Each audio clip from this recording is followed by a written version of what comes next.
मध्ये तुमचं स्वागत आहे। मी आज तुम्हाला पांढरे तिळापासून रबडी बनवून दाखवणार आहे।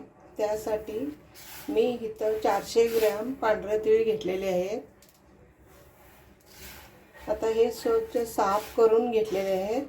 कचरा विचरा असलेला संपूर्ण सगळा काढून घेतलेला आहे। 400 ग्रॅम घेतलेला आहे। तर गूळ पण मी त्याच पद्धतीने 400 ग्रॅम गूळ घेतलेला आहे।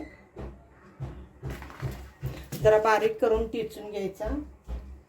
तूप घेतलेला आहे। खायचा सोडा घेतलेला आहे। चला तर मग आता आपण गॅस चालू करू।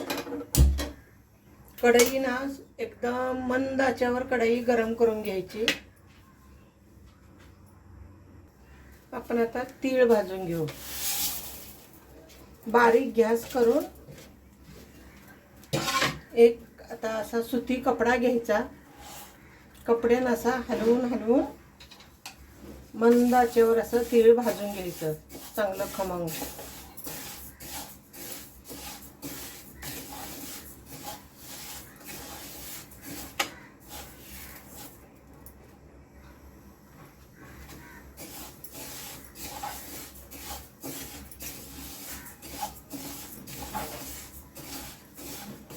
त्याच्यावर ना खमंग असं डाग पडतील याची काळजी घ्यायची। सारखं असं गॅसची फ्लेम एकदम बारीक करायचं आणि चांगलं मस्तपैकी असं भाजून घ्यायचं। तीळ भाजले का नाही कसं समजायचं हे बघा। आता आपला हात लावून बघायचं कितपत आपले तीळ गरम झालेले आहेत। आणि आता आवाज यायला चालू झाला बघा। जरा थोडा थोडा चट चट चट चट चट चट म्हणजे आपले तीळ आता भाजलेले आहेत। हलकं हे बघा गरम लागतंय। तिळांचा वास पण यायला लागलाय। खमंग भाजलेले आहेत बघा। आता चला तर आता तीळ आपले भाजलेले आहेत। आता आपण काढून घेऊ। आता ह्याच कढईमध्ये गूळ टाकून घ्यायचा बघा। गूळ टाकून घ्यायचा। थोडं पाणी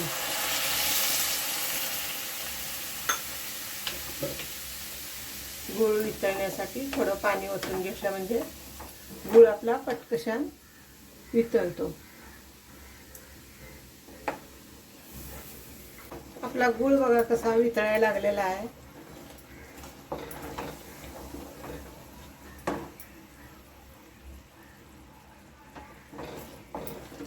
ही प्रोसेस ना एकदम स्लो गॅसवरच करायची असते। जास्त गॅस ना फास्ट करायचा नाही। मंद आचेवरच असा गूळ वितळून देऊन घ्यायचा।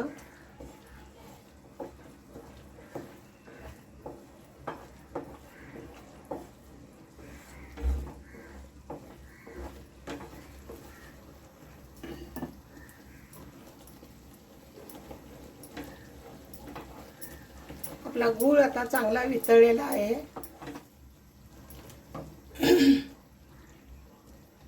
गूळ चिपकू नये म्हणून पाक आपला थोडं तूप टाकून घ्यायचं आणि आपल्या रबडीला ना चमक येते तुपामुळे। कलर बघा किती एकदम छान आलाय गुळाला तूप टाकल्यामुळं।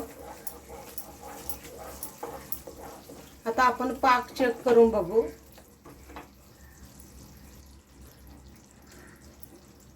हे बघा आपला पाक अजून असा लब्बर सारखा आहे। असा आपल्याला पाक नाही पाहिजे। ही पहिली प्रोसेस आहे। अजून आपला पाक तयार झालेला नाही। आपल्याला पाक कसा कटकटीत असा पाक झाला पाहिजे रबडीला। तेव्हा आपली रबडी ना एकदम क्रिस्पी बनते।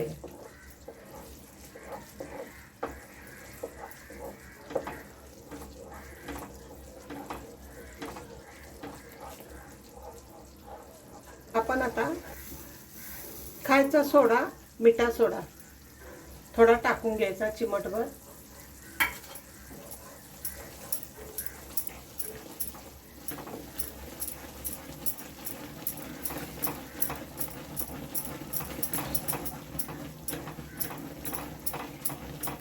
बघा किती चांगला असा खायचा सोडा टाकल्यानंतर आपल्या रेवडीच्या पाकाला किती फसफसून हे आलेलं आहे.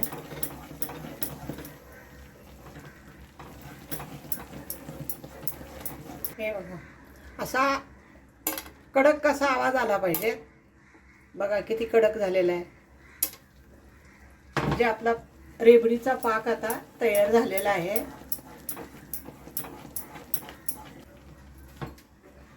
हे पहा किती कडक झालेला आहे बघा. आता पाक आपला रेडी झालेला आहे. आता आपण हे तीळ ना ह्याच्यामध्ये ओतून घेऊ.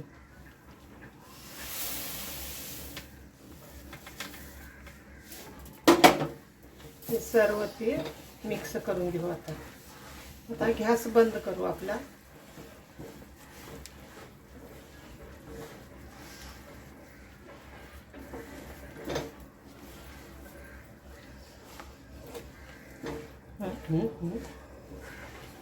पडशील त्याच्यावर.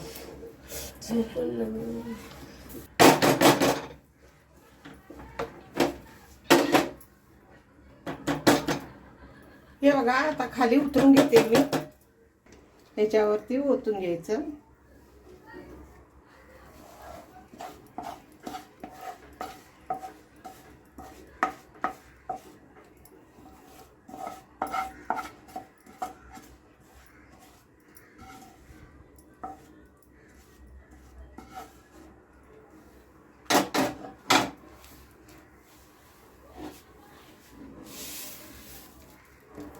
थोडं आता असे वरून थोडे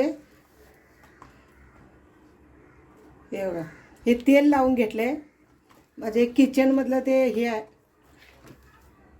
मळायचं आहे किचनवर. त्याचा मी वापर आता केला आहे. तुम्ही प्लास्टिकचा पेपर जरी कागद जरी असला तरी त्याला तूप लावून घ्यायचं. मी पण ह्याला आता तूप लावून घेतलं होतं. कशी चमक आली आहे बघा. आणि जेणेकरून गरम गरम असतंय तोप तरच शायनिंग यायसाठी असं जरा हे करून घ्यायचं चमक येण्यासाठी. आणि माझ्याकडं आता ह्यो किचनवर हातरायचा कागद आहे. ह्याला मी तूप लावून घेतलं होतं पहिलाच. असं हे करून घ्यायचं मळून सगळं व्यवस्थित.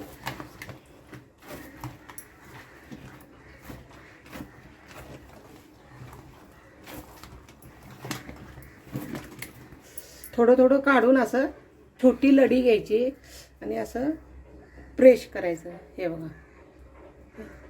असं चपटं करायचं.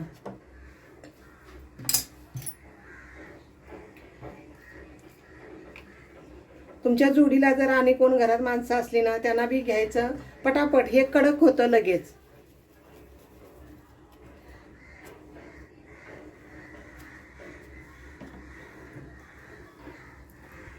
हे बघा असंच या पद्धतीनं सगळं करून घ्यायचं. माझी आता ती रेवडी बनवली होती ना ती आता सुकलेली आहे. बनवून ठेवल्या होत्या 1 तासासाठी. बघा किती छान अशा कडक झालेल्या आहेत. आता ह्या सगळ्या काढून घेऊ ताटामध्ये. कशा एकदम कडक कशा किती छान झाल्यात बघा.